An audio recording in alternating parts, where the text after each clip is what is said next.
Sales outsourcing refers to indirect sales process through which the seller sells products or services to buyers while making some profits. The sole purpose of a contract sales organization is to provide sales resource to its clients without taking title to their product.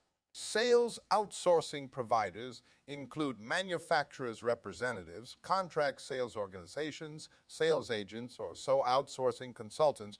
One way of organizing the sales effort, especially when product delivery is erratic, is to replace or supplement internal resources with functionality and expertise brought in from contract sales organizations. So outsourcing is quite different from large-scale service outsourcing, which has its advantages but also requires proactive contract and relationship management.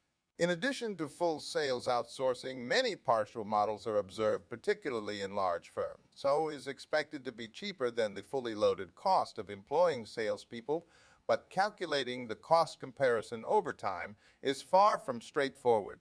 Nevertheless, replacing fixed costs with variable costs is attractive to budget holders. However, unlike many forms of outsourcing, the advantages of sales outsourcing does not often come from saving costs, but rather increasing revenue or providing speed of response or flexibility. The business case for sales outsourcing should also include consideration of the cost of controlling the contract. Difficulty in measuring the link between sales activity and sales performance leads to a preference for employed salespeople. However, the issues internally are often the same, and the internal hire has many other corporate distractions that do not occur with external resources. Companies may also choose sales outsourcing as a means of accessing the best sales skills. Although the pejorative term rep is still used, there is some evidence that contractors are perceived as good performers against qualitative as well as quantitative performance criteria. Even so, the reputational risk of third parties handling customer relationships has been observed as a factor restricting sales outsourcing. One could argue that an employee is often using a company to gain 2-3 years' salary and experience, whereas a sales outsourcing firm would usually be looking at a long-term contract, even though the staff may change during that time. So the aims of an outsourcer can be closely aligned with the aims and objectives of the contracting company. A recent study has highlighted flexibility as an important driver for outsourcing sales. Uncertain business environments accentuate the need to turn sales resource on and off quickly.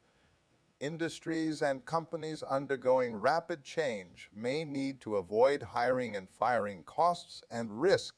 Contract sales organizations can absorb employment risk, enabling their clients to respond to short-term opportunities or competitor activity. See lean startup. However, an outsourcer may build in more of a premium to the rate or commission if excessive flexibility is required on a contract.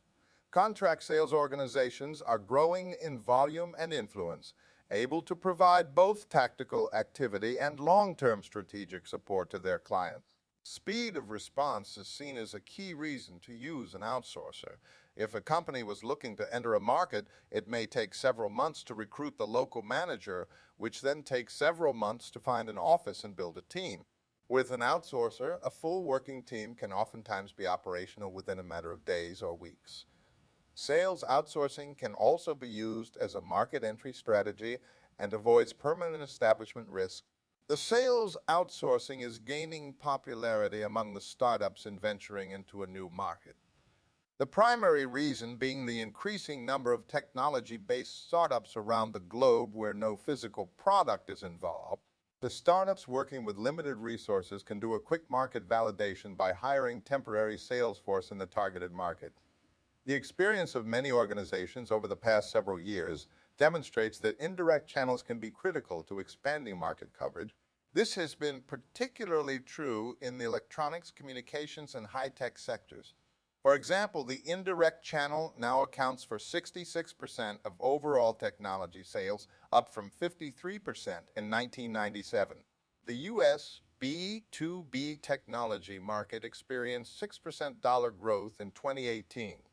During the period, hardware represented 73% of revenue and grew 5%, while software represented 27% of revenue and grew 11%.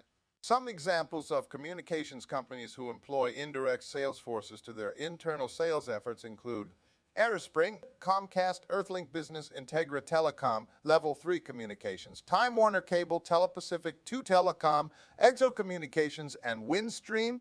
Some top sales agencies who sell voice and data services for these carriers include Telerus, based in Salt Lake City, Utah, Intelisys, based in Petaluma, California, and telecom brokerage InchTBI, based in Chicago, Illinois.